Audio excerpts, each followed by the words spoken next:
Kettle logic.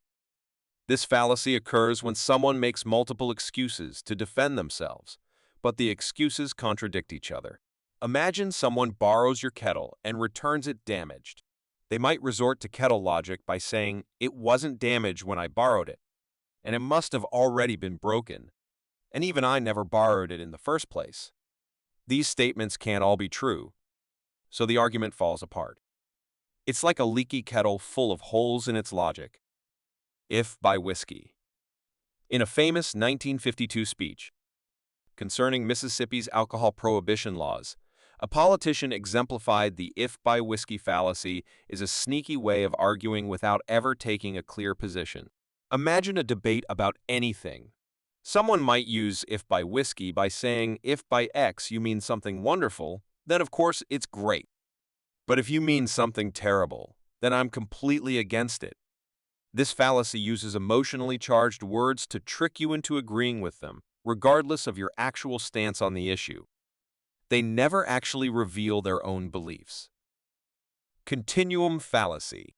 Here's the problem. Things often change gradually, not all at once. The best solution is to focus on the bigger picture, not getting stuck on tiny details. Ever get stuck on the how many pebbles make a pile? Imagine collecting pebbles. Adding a small rock, it's still a pebble collection, right? What about a slightly bigger one? The fallacy is assuming because we can't draw a clear line between pebbles and rocks, distinct categories don't exist. It's like getting hung up on the exact moment a pile of sand becomes a small hill. Focus on the bigger picture, things change gradually. Moving castle fallacy. The Matta and Bailey fallacy, also known as the moving castle fallacy, is a deceptive tactic used in arguments. The term itself comes from the design of medieval castles. Matta, a strong central tower, difficult to conquer. Bailey, a weaker outer wall, easier to attack. Philosophers and logicians like Henry Alford and Nicholas Shackle have written extensively about this fallacy. Here's how the fallacy works in a debate. Someone starts by taking an extreme position, the Bailey. Imagine they claim that all government regulation stifles economic growth. When you challenge this broad statement, they retreat to a more defensible position, the Matta. They might concede that excessive government regulation can hinder economic growth. Crucially, they then act as if you completely missed their point, insisting they always meant the more moderate stance. This makes it seem like you never addressed their original argument. Etymological fallacy. Think a word's true meaning is always its oldest meaning? Take the word literally. Originally, it meant actually or in a strict sense. But guess what? Now we use it for emphasis too, like saying I was literally dying laughing, even though you probably weren't about to keel over. Languages change all the time, and words can pick up new meanings along the way. Slippery slope argument. Think a small change will lead to disaster? It's a tactic used in debates where someone claims a small action will trigger a chain of bad events. While it can highlight potential problems, a strong, slippery slope argument needs a clear and likely path between the first step and the feared outcome. Often, it's used to scare people with unlikely worst-case scenarios. Be careful not to be swayed by emotions. Think critically about how likely the consequences really are. False attribution. Quote someone shady to win an argument? Imagine trying to win a debate by quoting your friend's grandma instead of a scientist. Strong arguments need credible sources to back them up, not just anyone's opinion or something you read on the internet without checking the facts. Fallacy of accent. Ancient Greek philosopher Aristotle identified the fallacy of accent. Ever misunderstand something because of how someone said it? Imagine reading Saw the Old Man with the Telescope. Do you picture a person or an instrument? This fallacy exploits how emphasis can change meaning. Stressing old suggests a person, while stressing telescope implies an instrument. Punctuation matters too. Let's eat grandma versus let's eat grandma shows how a comma changes everything. Argument to moderation. Not all problems have a happy medium.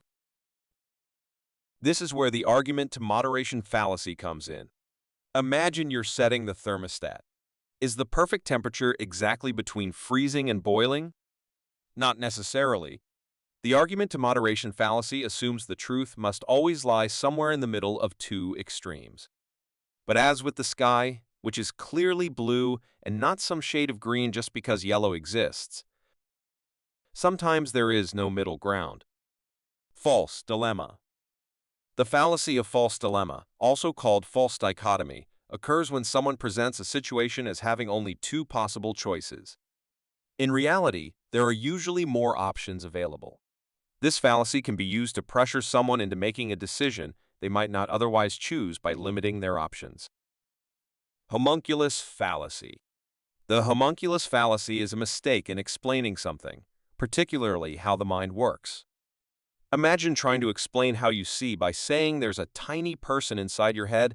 Looking at a tiny picture of the world, it doesn't really explain vision. It just invents a little person, homunculus, to do the job. Historically, this fallacy has been used to explain vision, like the idea of a Cartesian theater in the brain. The problem is, it creates a loop. How does the tiny person see the picture? We'd meet another tiny person inside their head, and so on forever. Incomplete comparison. An incomplete comparison happens when you compare two things without considering all the relevant details. Imagine judging a race without knowing the distance or terrain. Saying runner A is faster is incomplete. Are they faster in a sprint or a marathon? On a track or a mountain trail? A complete comparison would include these details so you can understand the whole picture. This fallacy can be misleading, especially when used intentionally, because it tricks you into thinking you have all the information you need to make a judgment when you really don't. Definist fallacy. The philosopher William Frankena first used the term definist fallacy in a 1939 paper. Imagine you're in a heated debate and someone tries to win by simply redefining a key term. It's like saying goodness is just happiness, and then using that definition to shut down any further discussion. This shortcut ignores the complexity of the original term, goodness. Just because things might be related, happiness and goodness doesn't mean they're the exact same. A good explanation should explore the concept, not redefine it to avoid further discussion.